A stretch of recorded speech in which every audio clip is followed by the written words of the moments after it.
A product cost is a cost to make a product. This includes materials, labor, and factory overhead.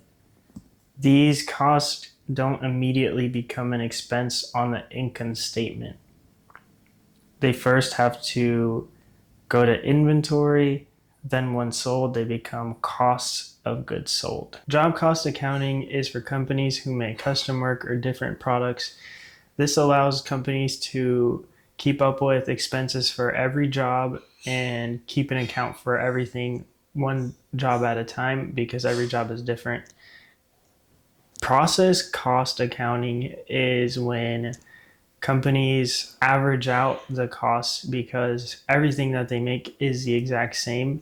So they average it by the batch and not by the individual project or product because it wouldn't make sense to look at different prices whenever it's the same product over and over. A predetermined overhead rate is a tool that companies use to estimate their manufacturing overhead before production to see how much it'll cost or how much they think it'll cost. They divide this by the activity base, such as labor hours and manufacturing hours.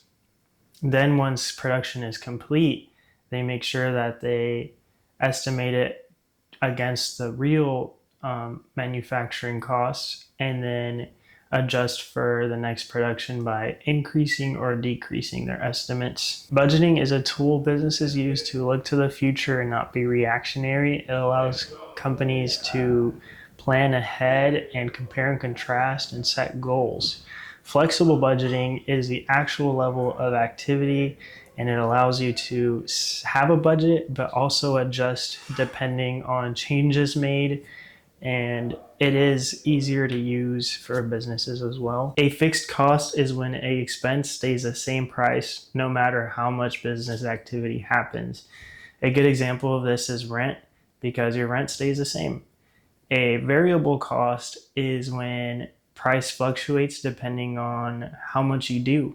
A good example of this is purchasing materials, because the more materials you purchase, the more that bill also increases. A mixed cost is when there is a fixed aspect, but also a variable aspect.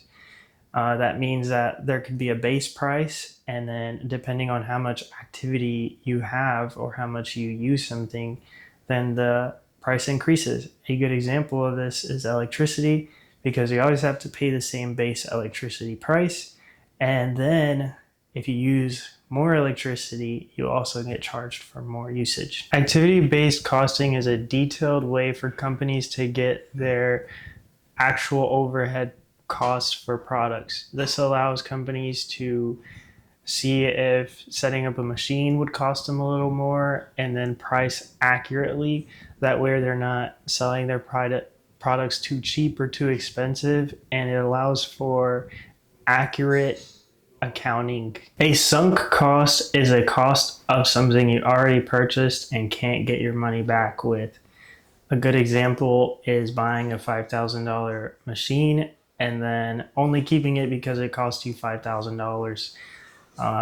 The point is that just because you spent money on something once, it shouldn't affect your decisions in the future. It's already gone, it already happened, so there's nothing you can really do about it. An opportunity cost is what you give up when choosing a one option over the other.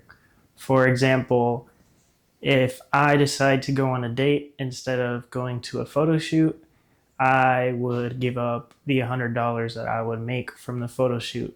Not every decision necessarily means losing money, but it definitely can mean that. And it's what you lose for an opportunity.